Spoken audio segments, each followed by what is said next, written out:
So Gabriel introduced me to the mining community in my area and in other areas of Mexico.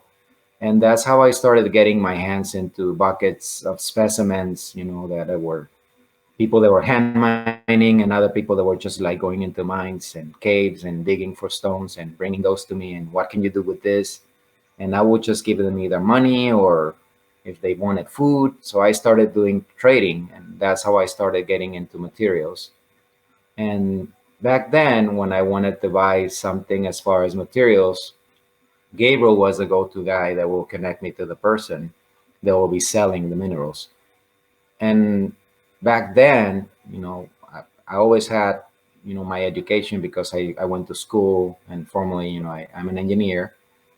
And because of that, I have my passport and my visa. So I can always go across the border because I live near the border. Tijuana is connected to San Diego. Our border is San Diego.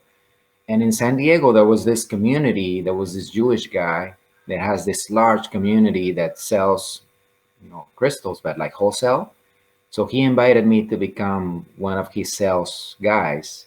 And he was doing shows on the weekends. So I will go on the weekend to this show. They call them gem fairs.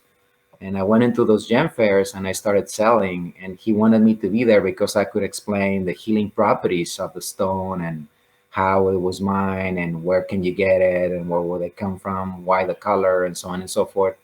And that's how I got access into making my own jewelry. That's how I started because they were making actual jewelry, with designers and people from many countries, people from Africa, people from Russia, people from the US. And that's how I got exposed, and people from Asia, to pearls and other stones that were not accessible in Mexico, but through this person that has this community. His name is Shlomo. So through Shlomo, I got, a connection to my dad's heritage, which is Jewish, right? So I connected to his community. After my dad passed away, I was still connected to that people, and I feel that I have a very strong connection to Jewish people, but I don't know anything about their culture beyond what I see, in books and media and so on and so forth. I mean, I never been a part of a community that has this like ceremonies or anything like that. But I got interested into Kabbalah and I started exploring, and I found some interesting things about, crystals and stones and how they study that and they use them for their ceremonies as well. But as far as healing, I think it was because of that connection to the angels that I really got interested into it. And also that I saw that it will be crossing, boundaries of shamanic tradition, beyond that for healing, and it will actually be helping people, to get their emotions in check because they are energetic, you know, tools that we can use.